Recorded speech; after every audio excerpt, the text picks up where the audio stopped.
Hello, welcome to the latest edition of Toki Talks. This is the town of Kiawah's periodic series of podcasts where we have conversations with Low Country leaders from the civic community, from the nonprofit community, and the business community. My name is Brad Belt. I'm the mayor of the town of Kiawah Island, and today we're particularly privileged to have the opportunity to have a conversation with the relatively new mayor of the city of North Charleston, as we're also celebrating Black History Month. A particularly timely conversation because he's not only a leader of the Low Country, but a trailblazer as well. Mayor Burgess, delighted to have you with us. Well, it's my pleasure. Well, so we'll kind of start where we are right now. Then I want to back up a little bit. So you are a jaded veteran of just over a year. So you have about 4 or 5 more months of seniority on me because I wasn't elected until April. So I always defer to my Milner side. So I do want to talk a little bit about your role as mayor, but I want to back up a little bit, if we can. In fact, kind of all the way back. I'm a relative interloper here in South Carolina. Yes. I had only been on Kiawah Island, a resident for 4 years before being elected. And that was the first time I'd ever lived in South Carolina. You are not just a native South Carolinian. You are native-born North Charlestonian. Yes, sir. Liberty Hill, Union Heights. Yes. Yes. And it's places in between. And places in between. So tell me about life back in North Charleston then. I assume it was a little bit different than it is today. Yeah, I mean, it definitely wasn't as big as it is now. But one thing that's similar to those days, the family component. Growing up, I'm from Union Heights, and then we moved, I think it was around about 4 or 5, to a place called Daniel Jenkins Projects. And then we stayed there for maybe 6 months or so, and then we moved up to Georgia Degree Projects, which were the former naval base facilities where the Navy officers lived there. And then we moved to Liberty Hill. So, but all the communities that I lived in, there was always a sense of family. It didn't matter what home that you visited or what area that you hung out around. People knew who you were.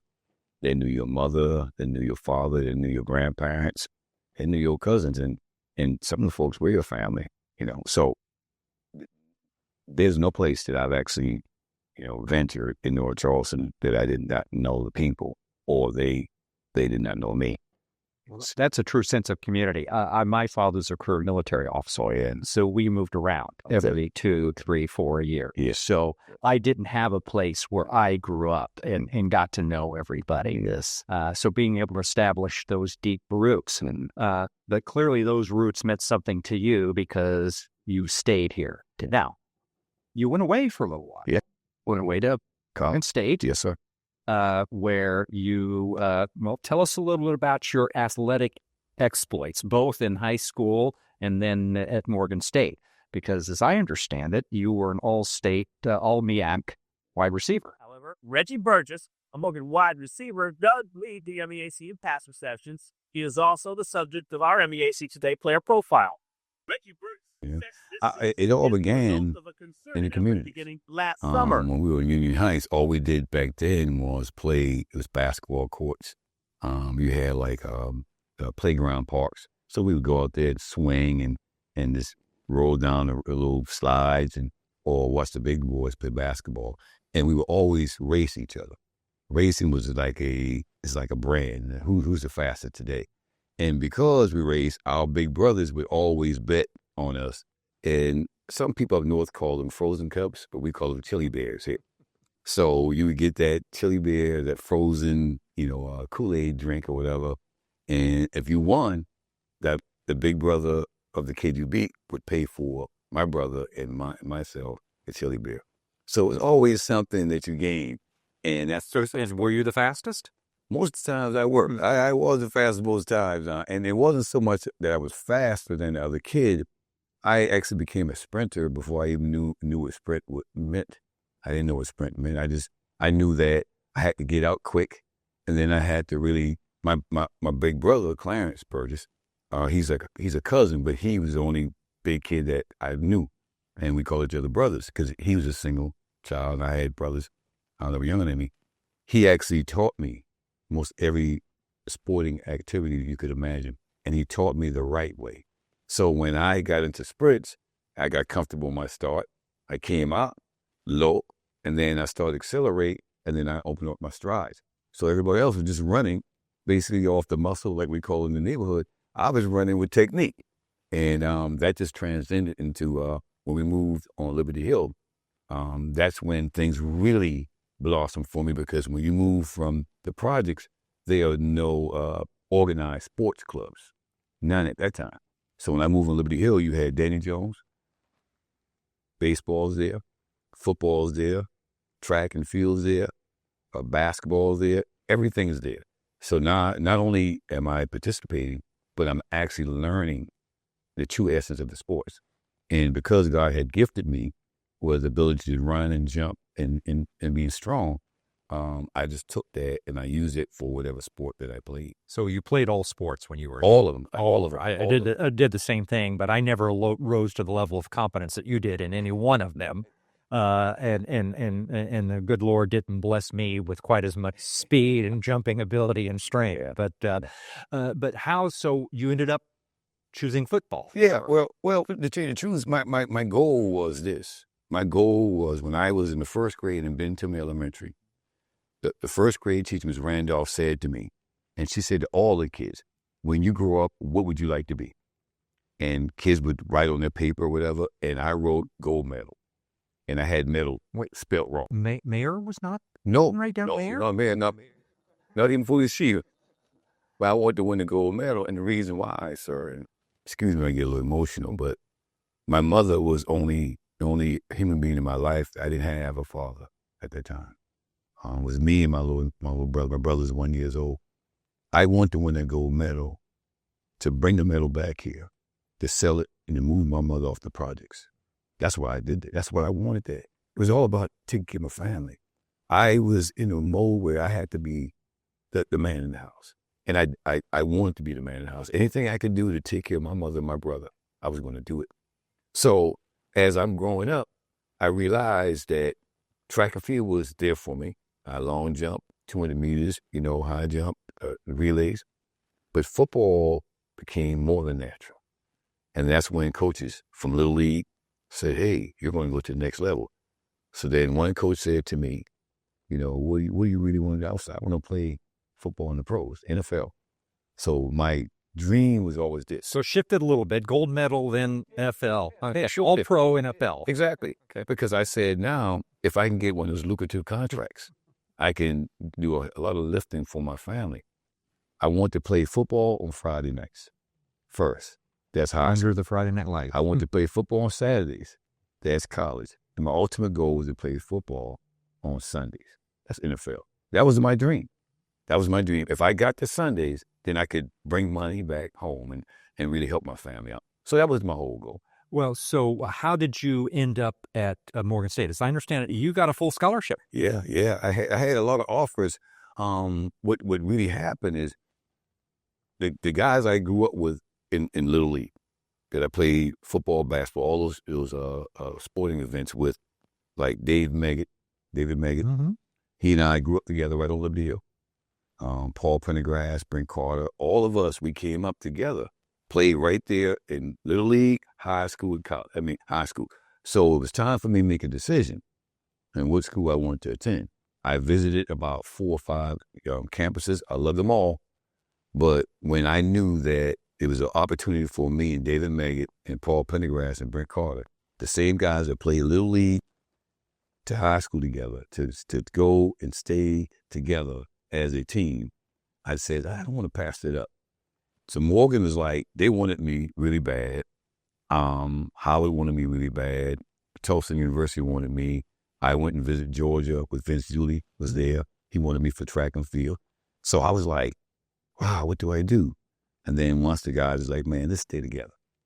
And that's what we did. We stayed, because I always figured that our athletic ability is going to take us to whatever level we're going to achieve. but I wanted to be someplace with people who I was familiar with. And that was really a big decision for me. It was an easy decision to make once I knew we all were going to go to Morgan together. And we went up there and we did what we needed to do. Was it a challenge for you to move away from home then? No, I guess my mother had 3 boys. Okay. And, I'm not. So you weren't the only man of that. No, no. My father's, because my youngest brother, his father is the man who raised me. He came into our lives when I was 9. He married my mother, moved her off the projects, brought her to Liberty Hill in a home that was willed to him. He actually took a woman with 2 children that wasn't his, moved them, and when he moved me on Liberty Hill, that's when my life really changed. I had my own room, my own yard.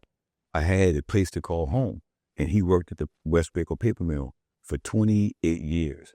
All he did was grind hard to take care of his boys. And so what he put inside me, that I didn't have another man to do it, that showed me what a man truly is about. What being a man was truly about. And I needed to be about taking care of my responsibilities as well as the responsibility as a family. So to me, college was like the stepping stone for me to get to the next level. But my father always said, and my mother, we want you to get that education. That my mother said, I don't care if you get to the NFL or not. I just want you to get that education, because she always says, she said, respect and manners and education will take your father than money would. They always told me to respect people, have manners, and educate yourself. Because if you do that, you will go far in life. And great life lessons. It appears that you practice what you preach, and where it was preached to you. So you had initial goals and aspirations of getting to the NFL, but life took you on a slightly different path at that point in time. Yeah. You decided to come back to North Charleston. And did you then enter the Charleston City Police, North Charleston City Police Department? Yes, I did. I actually, when I came home, I left the free agency camp for the Toronto Argonauts. Donnie Shell was my agent. The CFA. Yep. And so it didn't work out for me. And that's when I realized that all the years I'd played sports, that winning little trophies in Little League and winning plaques in high school and winning bigger plaques in college, it was great. But this is business now. And I wasn't prepared for that business. So what do I do? Do I fold up my tent and just cry and don't do anything? No, I was raised differently. So I told my parents, I'm coming back home and I'm going to look at working to some things in this area and see what I can do. And all the years I would come back from college just to visit, I couldn't stay long, at all. But every time I came home, I saw my community suffering from social decay. I saw people who, were doing good. They were just surviving. I saw people walking around my neighborhood like zombies. I saw broken windows in homes that were immaculate. I saw yards not even taken care of. And I asked my mom, what's going on around? This is Liberty Hill. This is historical. My mother said, it's drugs, Reggie, drugs. Crack cocaine had hit my community tremendously. And so what do? Well, I got to come back here. Folks always say it's good to reach back, but my mom always says it's always good to go back. So I came back on my mind was to eradicate drugs out of my community. And I knew the only way I could have done that, I had to be on the side of the folks who were trying to do that, and that's law enforcement. So I walked over to City Hall with some folks there. I actually knew some SROs, school resource officers that were my SROs. I came over here, the old City Hall, and spoke with them. And they said, well, we have a SWAT team. I said, what? Man, I always loved SWAT. I'm talking about the 1970s SWAT, not that Samuel Jackson SWAT. I'm talking about the back of the day. So I'm like, I want to dive through the window. I want to save a life. I want to do something spectacular. And so they wanted me to be in the SWAT team. They said, well, you have to be a cop to be in the SWAT team. And I had no problem. See, I believe in this. To change the outside, you have to be on the inside. And that was my main goal. I have to be in the police department to work on those social issues that I saw 4 years coming home. And that was my main goal, to do that. And I haven't stopped since that day.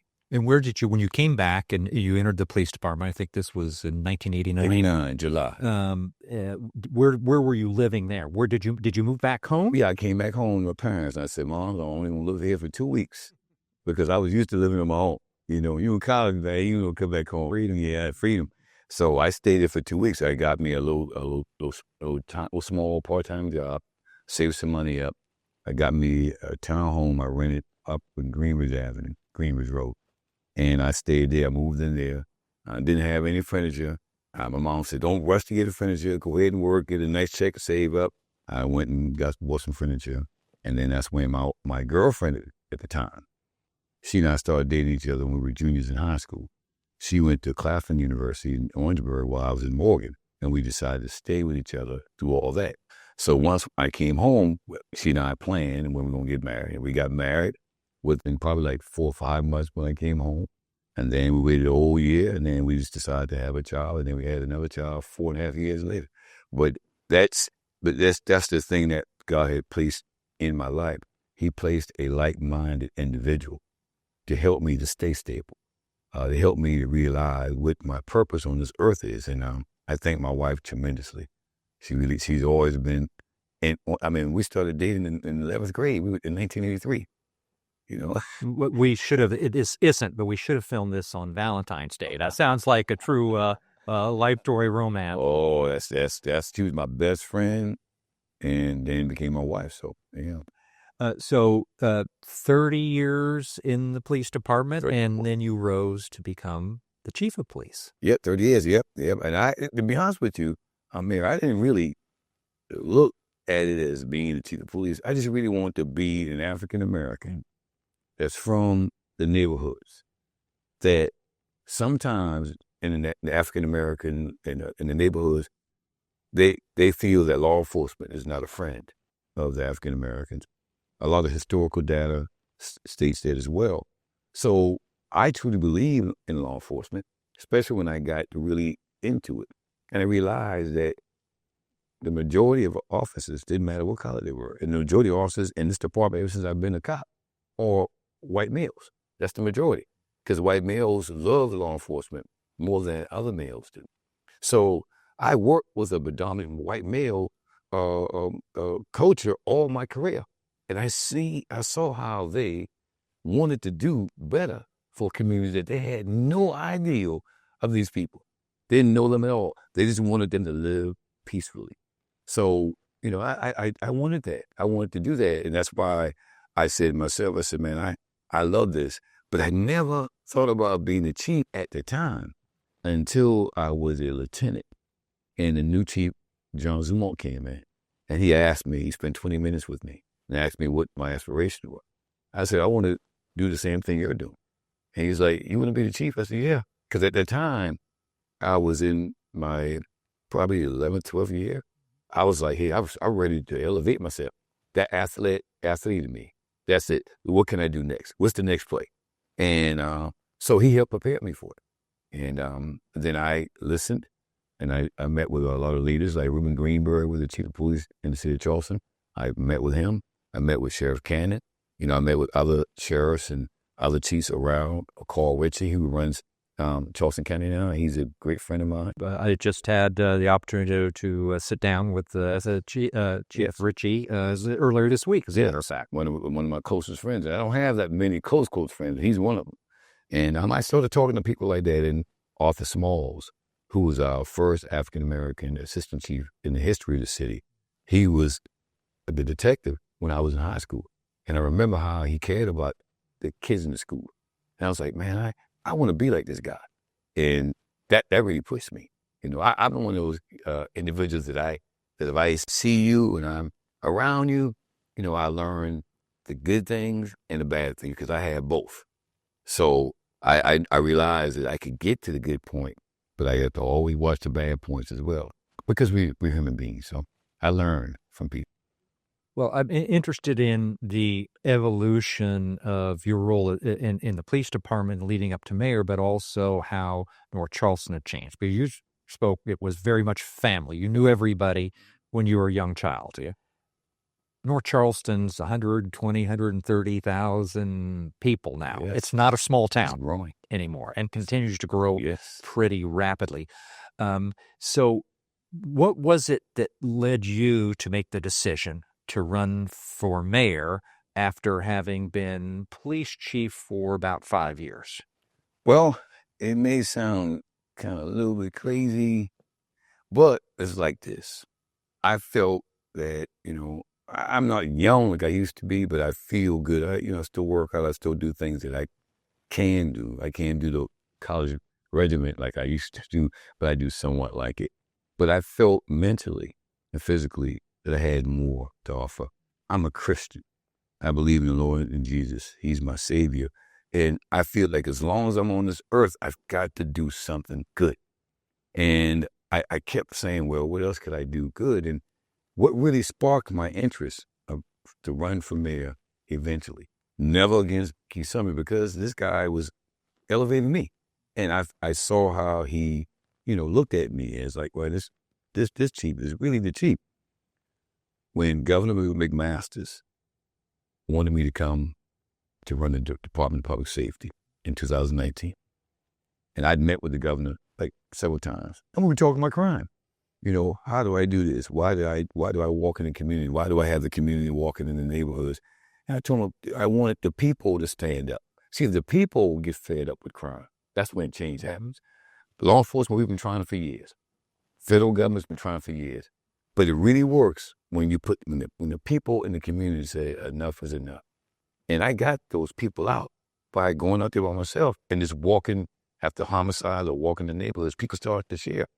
So when Governor McMaster would talk to me, he said, how in the world you got these people from all different type of lifestyles, former drug dealers, former gangbangers? How do you get them to do this? I said, because I'm from the neighborhood they're from.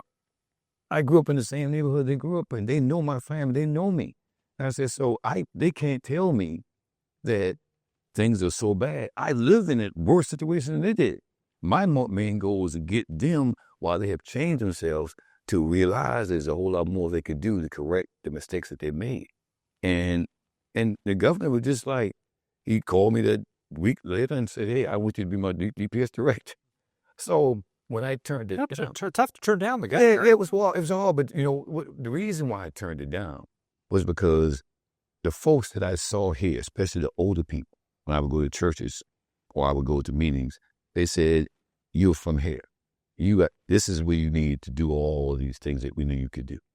And I felt guilty thinking to leave the people who that needed me the most.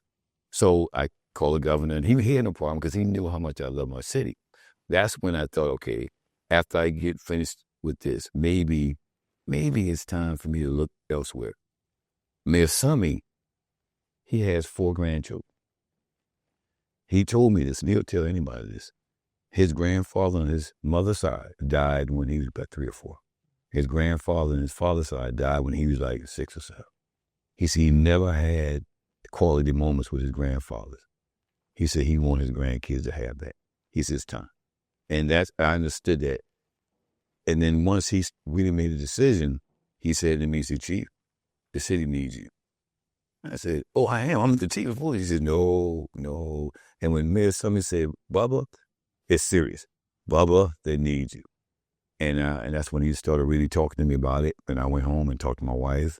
And this was like 2 years out before the race. And that's when I realized, my wife said, if you want to do it, we've got your back. Because I got a wife and I have a son who's 34. My daughter's 29. And my family said, we've got your back. Your children are about the same age as mine. Oh, yeah? Well, it's awesome to have them in my life, I tell you. That's when I realized, with my family's backing, the mayor, who was the mayor at the time, saying that, hey, there's more in the tank. There's more for you to do.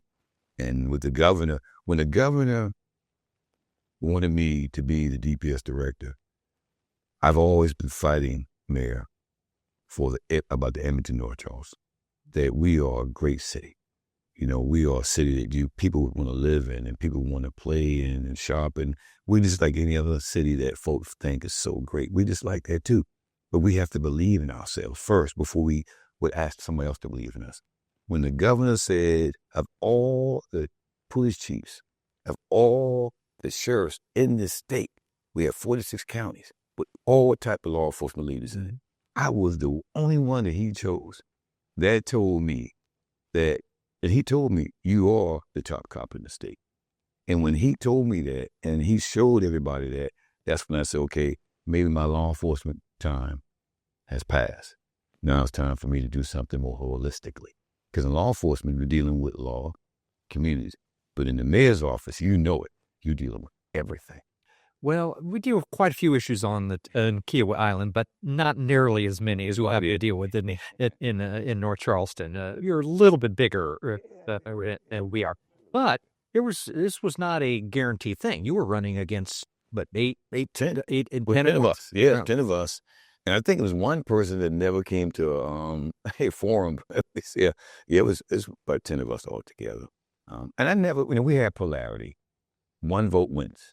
That's our system. I felt that the work that I have done in the communities should speak for me. I felt that in my heart. I feel like that in my heart, in my mind right now. May the work that I have done speak for me. And I believe that I could get one vote more than anybody else. And everybody that ran are great human beings, that they're involved with communities. They're doing a whole lot of good things. But I truly believe that I had the institutional knowledge when it came to the government of the city of North Charleston. 34 years of police in this city? Come on. 34 years as a police in this city right here, it means a whole lot. My department, the federal system, FBI, DEA, ATF, Secret Service, and Marshals, U.S. Marshals, when they come recruiting, they come to North Charleston. Because North Charleston is so big, and the things that occur in North Charleston, some other agencies would never get that opportunity. And when I'm saying opportunity, to learn the essence of other types of investigations or other type of law enforcement areas, we have that. So I just knew that, that our city was, and I believe it. Well, clearly the residents of North Charleston believed in you as well. They were elected. But your responsibilities now are broader than just law enforcement and public safety. So you were sworn in just over a year ago. Yes, sir. Like I said, it's about four more months in office than I am, and we both have the mayor-council form of government. Yeah. So responsible not just for, being the chair of the council, but leading the administration. So what have been your principal goals and priorities, and what kind of progress have you been able to make over the last year? Well, when I ran, my 3 priorities were always public safety. And then the second one was improve infrastructure. And the third was quality of life. They all actually connect to one another, but I think sometimes systems, I guess the intentions of people sometimes stall systems. And my journey was, okay, public safety, citizens in my city need to feel safe. They need to feel that they can walk out their doors without being hurt, harmed. They need to be able to travel through the city without having all this drama of people getting to all kind of mischievous behaviors. And then they need to be able to go to parks and playgrounds, shopping centers, or just simply to the gas station and know that there's a blue umbrella around them, or other fire department as well. So public safety is my thing, and thank the Lord, we've driven crime down tremendously in my city in the last 3-4 years. And but we did that by doing something that some police agencies don't want to do. And what we did, we opened up our doors to the nonprofits, the entrepreneurs, small businesses, and say, hey, tell us what you all think we can do to help the people that you deal with more. You need to deal with the root causes. Yes. You can't just be focused on the enforcement of crime. You would try to root causes to the condition of criminal behavior. And, I studied epidemiologists. I studied their reports all the time. I used to always study criminologist reports, which is good if it's one side. And you get into the epidemiologist reports, you realize that there are root causes to stuff like that. And I know that if we attack those root causes, we can slow it and we can help them to unlearn the things that they learned negatively. So those nonprofits and small business entrepreneurs got with us, and they started working with us with these issues. Then the infrastructure problem. How do we improve infrastructure? Well, every region, every state has that problem. And yeah, I like evidence-based best practices. I believe in them. I did it with the police department. But in this situation, in the police department, you can get a program together. I go to Boston and bring the program back here, go to Chicago, bring the program back here. Yeah, with little funds. But to improve infrastructure, you need the county, the state, and the federal government. So what do? I go and call a meeting with Representative Jim Clyburn. He came here on the third floor, sat down. I gave him a wish list. And he assigns the treasure fund to us. And we speak to him every other week. He comes down here, meet with us, working on some of our infrastructure problems. Also, when it came to the quality of life situation, same things. Affordable housing, the AMI, average and medium income, in some areas of my city is real low. If we really want to help people, Mayor, that live in a poverty area, that the average medium income in some areas is $31,000, we have to really take a hard look at what we are trying to do to help them. If you're making $31,000 and you have 2 children and you're renting a place with holes in the window, you can see the ground to the floor. Children don't have ample food to eat because the parent has to work 2 and 3 jobs. No parenting in the home. Kids have to get up in the morning with tattered clothes, get on the school bus. When they go to the school, we expect them to sit there in that classroom and learn. That ain't gonna happen. And I know it because I lived around it. And I know that if you can work on the root causes to the condition of criminal behavior, if you can attack it, then you can actually slow it down. And I truly believe in doing that, we can improve that home. Because that's the problem, Mayor. If the home is broken, for whatever reason, it's a hard climb, And if that home is repaired, then that street becomes repaired. If that street becomes repaired, that neighborhood, then that city, then the state, and then our country. And I truly believe that we have to attack it differently. I've been a cop for 34 years. We tried everything. Some of it worked, some of it didn't. But what has worked is when we dealt with the root causes to criminal behavior. Because I don't believe that a child, I have 2, is born to rape, rob, and steal. They learn that. And we have to help them to unlearn those issues that drive them to, being criminals. Because we all are this far away from doing something criminal. You know what I'm saying? We all are. But we make choices because we don't have those root causes that causes that type of condition. As the mayor and the mayor council form of government, you can control some things, but not everything. And anything from a legislative matter, you've got to have the support of all your colleagues that's sitting back there. You've got a larger council than I do. I'm blessed to have, or our town is blessed to have a council that rolls up their sleeves and is hardworking and really all pretty much on the same page and pulling the same oar. I hope that's true as you. Are you getting support from your council to carry out your priorities and objectives? Yes, sir. What we had, I think we had about 6 new council members, I believe, that we had sworn in. And we had Councilman Brown, Michael Ronton, Councilman Skipper, Councilman Jerome. We had 5 new ones, 5 older ones. And the thing that I really want to do, and I said this every time I had a forum, every time I had a debate, I want to create a collegial relationship with all the council members so that we can all work together. I may have an ideal, but the ideal may not be good for all of us. So, hey, I had no problem with scrapping that and say, what can we do to move on? And I believe the same thing with the city council.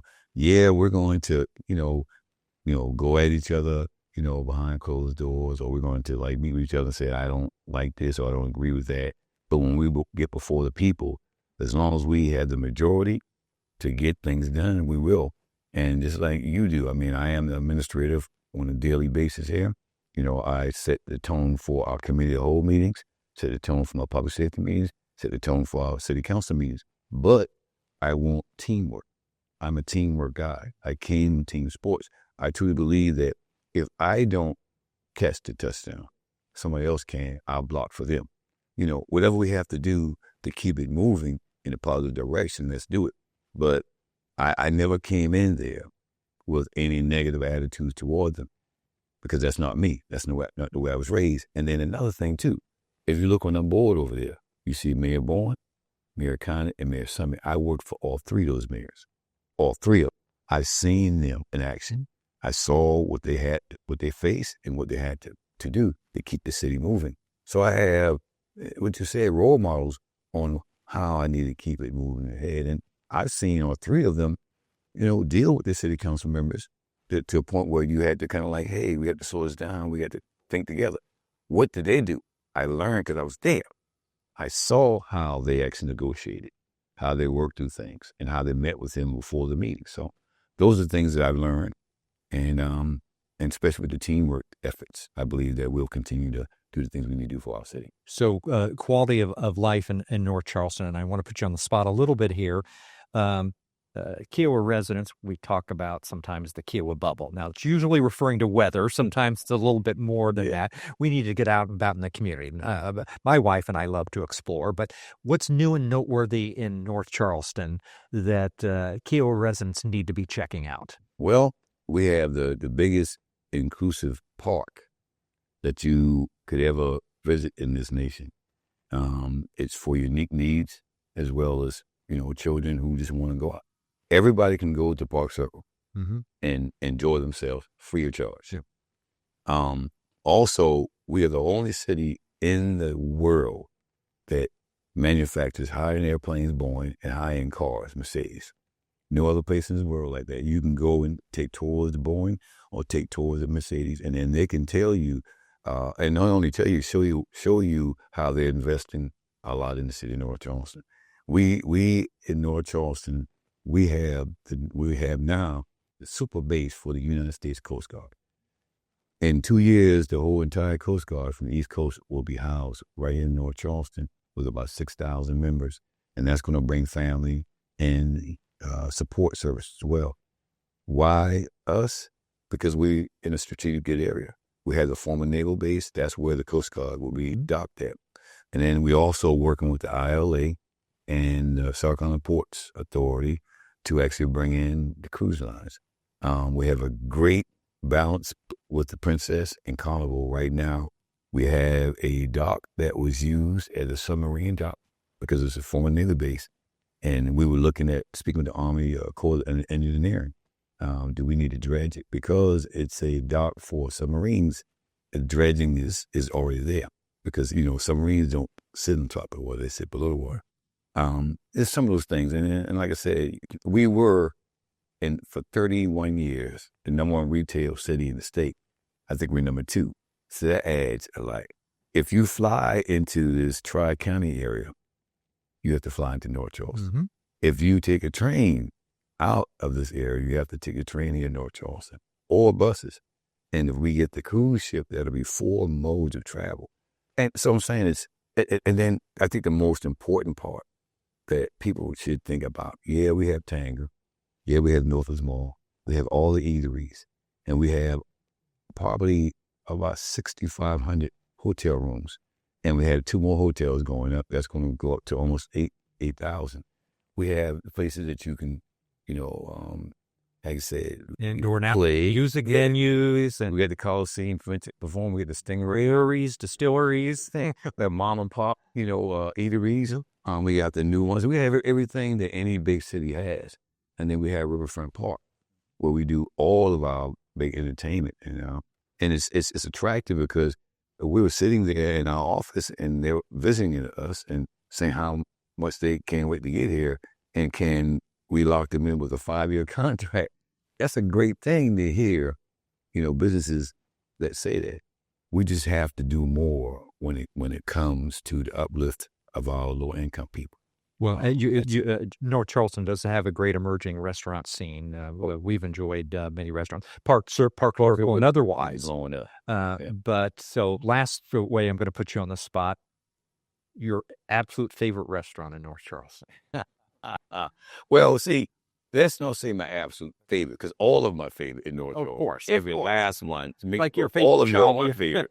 But the one that I would say takes me back, is called Bertha's Kitchen. Not because my mother's name is Bertha, but my mother's from Union Heights. It's on Union Heights. And Miss Bertha Grant, her children, Julia and Linda, I grew up with them. And that food that you eat there is food that I grew up with from the time I can remember who I was. It's an institution. It is. So that is the place that Reggie Burgess would say that is not the favorite, because all restaurants and eateries in North Charleston are favorite to me, but that's the place that reminds me of my childhood. Bertha's Kitchen is an North Charleston institution. So is Mayor Reggie Burgess. Oh, thank you very much for spending this time with us today. God bless you, and I'll come by and see you in Kiawah. We'll look forward to that. Look forward to hosting you down there. Thank you, sir. Thank you. God bless. This concludes another episode of Toki Talk. As always, we encourage you to sign up for the town's weekly e-blast. Follow us on social media and participate in or watch our town meetings online. We look forward to seeing you at upcoming town events. Thank you for watching, and stay tuned for more podcasts to come.